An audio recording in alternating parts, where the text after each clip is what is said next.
Good afternoon, everyone. Welcome to the recording. Super beautiful day here in North Boston. It's gorgeous. The snow is beautiful. The sky is beautiful. It's just an awesome, awesome day. Thought I'd take you guys with me to the woods. I'm going to be hiking around here really, really soon. So good morning, everybody. Who else has had a super successful day? Who has had a day where you have just rocked through everything on your list? You are done with your income producing activities and ready to move on to fun stuff. Anybody else had a super productive day? I am pumped. Today is gone. My husband took my boys to their nature school. I'm home for 8 hours by myself, which is crazy. And I have been so productive this morning. I'm about to go snowshoeing in the woods to take a little break. And since I'm done with all of my IPAs, my income producing activities, I can do a Periscope. I don't let myself do Periscopes unless I'm done with all the things that I need to do for my business. So what have you guys done today? What are you most proud of? What's been the most productive part of your day? Guess I can take my seatbelt off now. Tell me something good. Tell me something good, something productive that you are proud of today. Hello, hello. You just booked a room for an oil class. Awesome. Awesome. You're in Rome. Well, that's a good thing. That's certainly productive. What else? Oh, I would love to join you in Rome, but not on this Periscope. All right. Booked an appointment with a nursing home. Great. Great, great. Scheduled 10 classes. Oh my gosh. Emily, that's awesome. Made a care call. Sold a kit. Awesome. Send an Adam Green video to an interested friend. Anything by Adam Green is great to pass along. Had a kids make and take. Oh man, you are braver than I am. That scares me. Just the thought of that. You have a class tonight. Awesome, awesome. That's right. Okay, going for executive. That's why the 10 classes. Awesome. Awesome. Great, guys. Well, I wanted to just do a quick, as I was going into the woods and thinking about snowshoeing, it made me think about a conversation I had recently with a person that just joined our oil team. And I was thinking about an objection that pops up a lot and something that I've started doing to kind of bypass this objection. Have you guys ever gotten the objection when you're talking to somebody about sharing Young Living or whatever company that you're with? Have you ever had somebody say to you, "Oh yeah, but I don't want to sell. Like I don't like to sell. I'm not interested in selling." If you have had that, please either type yes on the screen or tap the screen for hearts that I can see. That was you 2 years ago. Yes. So Emily, what happened to make you change your mind? Lots of hearts come in. Yes, I think we have all heard that, or we hear it all the time. I have heard that objection a lot. A lot. What do you guys think is behind that objection? We know all objections are either people who they're objecting because they don't feel like they can do what you're doing, or maybe they need more information about what it is you do to know if they can do it. All right. Some people are saying it's fear of success, fear of rejection. You got over your fear and became aggressive. That's awesome. You did not intend to sell. Yeah, so the interesting thing is that we actually don't sell anything. We don't sell anything, right? So a lot of people think network marketing is sales, but it's actually not sales. We don't sell, we're just sharing with people. Well, maybe some of you sell. I don't sell. I don't have inventory in my trunk. I don't have a quota or anything. I'm just sharing with people, right? So, but a lot of people have this misconception that network marketing is about sales. And so for a lot of people, sales feels yucky. Sales feels pushy. Sales feels like you're forcing people to buy something that they don't want. And who's going to want to do that? I wouldn't want to sell. If that's what selling is, count me out too, right? So that's what most people are feeling like when they look at what you do and they feel they have the objection of, but I don't want to sell.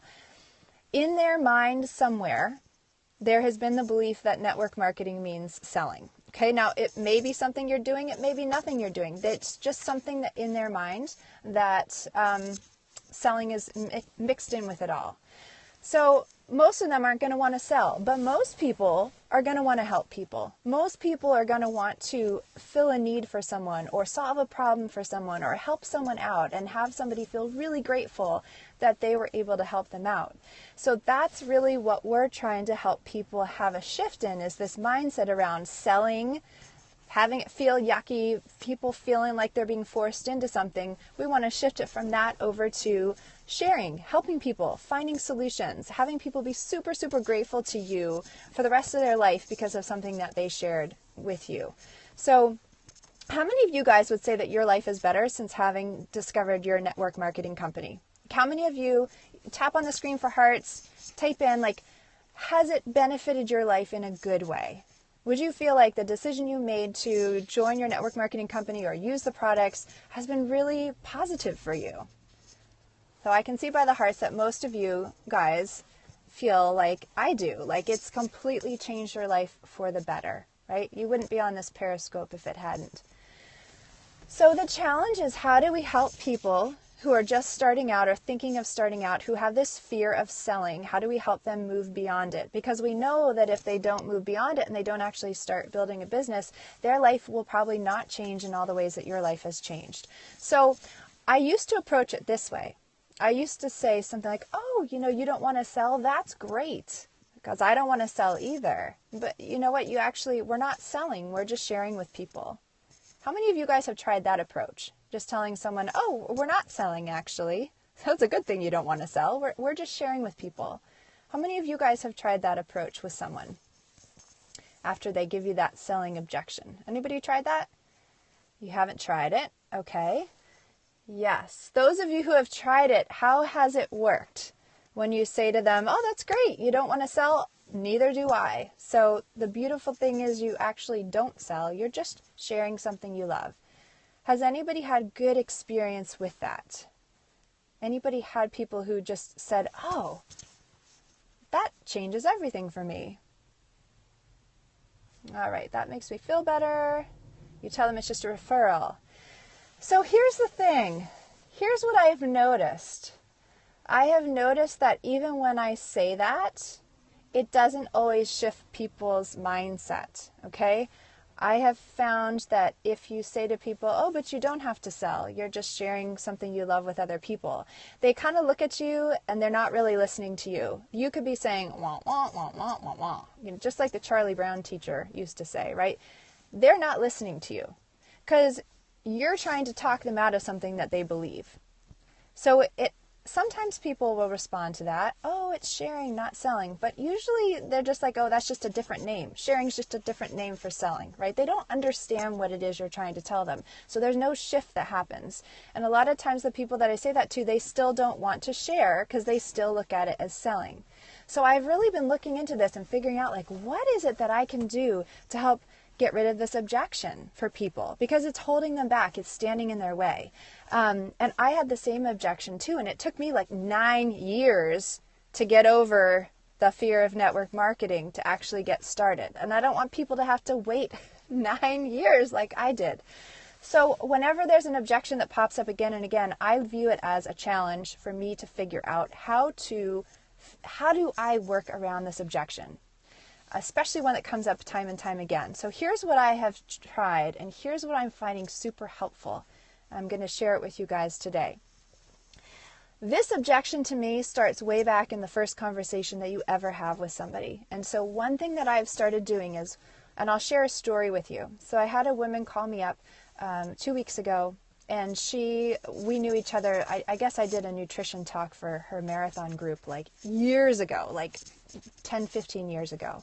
And she somehow had gotten my oil newsletters, and she called me and said, I'd like to get started. And as we were talking, I was forming her, right? I was asking her about her family. I was asking her about her job. I was asking her about what she did for fun. And in the course of the conversation, it came up that she and her 7-year-old son really like to hike at this place in Gloucester, Massachusetts.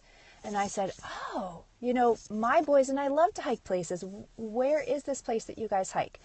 What is it? What's the name? Where is it? Do you go in the winter? Is it good in just the summer? I asked her questions about this place, and then I took notes and I wrote it down under her name in the place where I keep notes on everyone I talk to. And then I shared with her a place that my boys and I like to go called Halibut Point, which is this awesome place with these huge rocks over the ocean. You could walk for miles on these rocks. So that was part of our conversation of getting to know each other. So she wanted to come to my oil class that I was having the next weekend. And before she came to the class, she said, I do have a question. Can I chat with you before the class? And I said, sure. So she called me up and she said, and by the way, I never even introduced myself. I just got going. I'm Christy Collins. I am a diamond leader with Young Living Essential Oils. And I'm just going to get back into it now. So she called me and she said, I have a question. Is this, could I earn money doing this? Could I earn money with this? And I said, yes, you can. And she said, oh, I just don't I don't like to sell. I don't see myself selling anything. I'm not confident enough to sell. That makes me nervous. And I said, tell me something. When we were on that call last week and you talked to me about the place in Gloucester where you and your son go. I said, that was super helpful for me. I have it written down here and mentioned the name to her again. And I said, that's super helpful. It's on my list of places to go with my boys. I said, can I ask you something? Did it feel salesy to tell me about that place? And she said, oh, no, not at all. We go there all the time. I said, well, was it fun for you to help me out like that? And she said, oh, yeah, I'm glad you're going to go. And I said, well, you were just sharing something you loved, right? A place you go to with your son, just telling me about it. And she said, yeah. And I said, that's what you do when you share Young Living Oils. You're not selling anything. You're just telling them about something that you use and that you love. Just like you told me about the place in Gloucester where you hike with your boys. And there was silence. Boom. Exactly. Boom. Silence on the phone. I could hear the aha moment happening in her mind, right? She was like, oh, that's all it is? And I said, yeah, that's all it is. I mean, you'll start using your oils. You'll probably start to like some of them. And you just, somebody has a question or needs something and you feel like the oil would help them, you just tell them about it, just like that. And she's like, oh, well, I could do that. So I was like, that is it. That is it. Because instead of me trying to talk her out of a belief and going, wah, and her not listening to me, not hearing me at all because she's in her belief still, I simply referred her back to a conversation we'd had. I related it to her. I related it to something she said. I related it to a real life experience that she could go back and remember how she felt in the experience. And that created a major shift for her. So how do I apply this going forward? In every single call that I do now with someone, my goal is to ask them for help. My goal, even if it's the first time I'm talking to them, I am asking them to help me with something. So if I find out someone's gluten-free, you bet I'm asking them, hey, I'm gluten-free too. Do you know of any good, I'm looking for a new gluten-free restaurant. I'm kind of sick of the places I've been going. Do you have any you could recommend? If I'm not gluten-free, I would say I have a friend who's gluten-free. She's looking for some restaurants. Can you recommend any? Right? If it's a parent I'm talking to, and their kid's doing hockey. Oh, wow. My boys love hockey. Do you have any good places for free skate that you could recommend? Let's say you're talking to anything. You can ask anything. You check out at the grocery store today, right? Ask the checker, hey, what is a snack that people are going through and they love, and you see the snack going past your tray every single day, people are buying it because I'm looking for some new snack ideas, right? Now, who knows if you'll ever talk to that cashier at the grocery store about your network marketing opportunity, but take a note, write it down under their name where you're keeping track of them on your memory jogger, and if you do talk to them, you can go back and you can relate that conversation.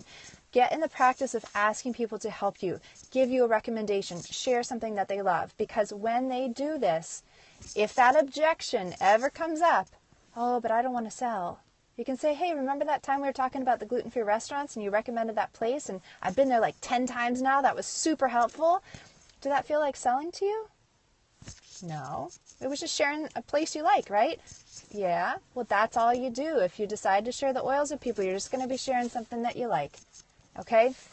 My challenge for you today is to get really used to flowing in the conversation with people, finding out something that they can share with you. Okay? Part of it is just establishing the relationship, but part of it is looking ahead so that you can proactively have a response if that I don't want to sell objection pops up. Okay? How many of you guys think that that might be something realistic to try? Something that might be helpful for you to try?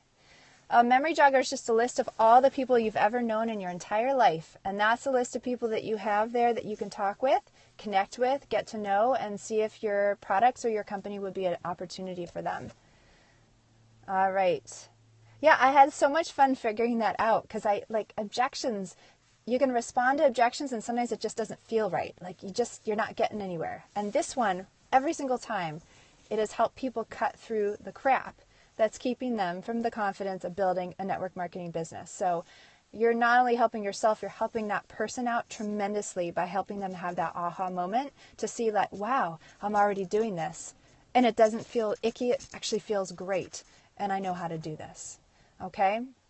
All right, guys, go out there today. If this was helpful for you, if you have anybody on your team, or if there's anybody out there in Periscope land that you think could benefit from hearing this really simple tool, please share this. You can swipe left to right on an iPhone. You can swipe up on an Android. You can share through Facebook or Twitter or however you all share. I don't even know all the ways to share here in Periscope land. But let's get this message out because we want to take away some of the mystique and some of the beliefs around network marketing. Do I ever share my DMO sheets? Oh, goodness. Not via Periscope. It's hard to share documents through Periscope, but I've done a lot of Periscopes on DMOs, so you can look back and listen to some of those and see which ones would be helpful for you. You guys have any questions about the scope from today? Anything we can chat about before I hit the woods? Okie dokie. Have an awesome day and go out there and have an awesome time finding out how people can help you and thereby helping themselves. Bye, guys.